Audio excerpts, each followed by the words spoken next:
I'm Ryan McCaffrey with IGN. We're here at 343 Industries getting a behind-the-scenes tour of all 10 Halo 4 multiplayer maps. I am joined by Kynan Pearson, the lead multiplayer level designer on Halo 4. Thanks for doing this. Yeah, thanks for coming down and taking a look at these with us. Oh, happy to be here. So, we're going through all 10 maps. Which one are we going to look at here? So we're going to take a look at Adrift. This is a small-scale competitive map. It's symmetrical in layout. Adrift is a mining vessel that was converted to support the war effort. So let's jump in. Let's do it. So you talked in one of our other videos about having sort of buckets of maps. You've got some big scale maps, maybe some team objective based things, some smaller scale. You mentioned this is a competitive map. So is this aimed at one-on-one, two-on-two, MLG type stuff? Absolutely. This is for our objective modes, but the thing that makes this definitely a little more specifically built for competitive play is that it's symmetrical. Mm-hmm. So there are no distinct tactical advantages for either side. There's no differences in play style. The layouts are symmetrical, even though there's some asymmetrical art components. That being said, those don't interfere with the gameplay of the map. So this map, in particular, has a kind of a cylindrical layout. You have routes that go around the outer edge of the map. So as you can see, you've got these kind of hallways that interconnect into the central chamber. But you've got some reinforceable locations, some cover, and then there's these man cannons that will do a quick launch that get you over into the main team spawn points and the objective locations. So is the gravity affected at all? Because we appear to be floating. Are we in space or are we on a planet here? This is actually over the surface of a planet. It's flying in low orbit. It's low enough to where you've got all of the gravity that the planet has. Okay. So as you're going here, none of the gravity is affected. This is your standard jump heights. And then there's these routes that will take you up into this kind of center area. So as you can see out here, there's plenty of cover. There's some elevation changes, but there's lots of different routes that you go. You can get some long lines of sight down the halls for defensive, but again, whenever you're focusing on these areas, you're leaving your back exposed, and there's all these different routes that get into the main spawn locations and objective locations. I know you guys try to tune everything to be friendly to any and all playstyles, but I'm getting a sense here that playing rockets only on this map could be a heck of a lot of fun. Absolutely. There's plenty of areas, like if you see that there's these upper deck routes, you can make skill jumps to get to these so that you can go back and forth. It's not a tough jump, but it's one of those things where in the heat of battle it can be, so you have to make a commitment to get up towards those. But the great thing is that there's corners that you can deal with where you get splash damage, you can ricochet grenades into areas where people are camping out and hiding. Everything's kind of measured in terms of being able to do, jumping and sprints. But then there's this lower area. So because you have the level tiers and whatnot, doing things like firing rockets down, it gives you plenty of time to kind of hit walls or hit the ground to get explosive damage. And now, did you take any inspiration from any earlier Halo levels for this? Because I guess it's sort of an archetypal design, a center area with some multi-tiered areas immediately surrounding it. Does this remind you of anything, or was it inspired by anything in particular?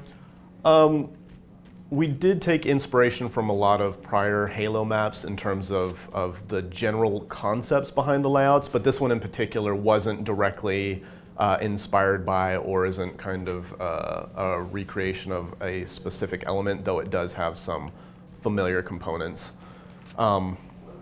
Given the verticality here, I imagine a jetpack might be a good universal armor ability to equip on this level. While jetpack can be good for covering some of the distances and being able to get up on these areas, we did leave on-foot routes that made it easy enough for players to access different areas and get up into the sections that they want without having to rely on a specific armor ability. What armor abilities are there one or two or three that when this level comes up you really like to go to them? Yeah, for this level in particular, I tend to use Promethean Vision. I do use the shield as well, though from my personal play style, I tend to stick to doing things like Thruster Pack, which allows you to kind of, again, whenever you're getting into a firefight with somebody, you can kind of hop out of danger and get behind cover fairly easily and change your weapon. Now, what is that large object in the very center of this map? So in the center of the map, the kind of centerpiece and the landmark that players will recognize, and one of the focal points, is there is a mech being constructed. So this is not the Mantis. This is actually a different proto-mech. And let me get a better view of it so that you can see. And I take it from your usage of the term being constructed that we will not be hopping in this, certainly not in this multiplayer level. Yeah, you definitely can't use the proto-mech in this map. So the other thing is that you have these little riggings on the outside, but if you do end up strafing off or you're engaging somebody, there's these safety nets on the outside to make sure that you don't go careening to your death unless you specifically, kind of actively work towards doing something risky that might do that for you. Now, were those railings, were those safety railings always there throughout the course of development, or did you guys add them after flying off accidentally too many times and getting frustrated?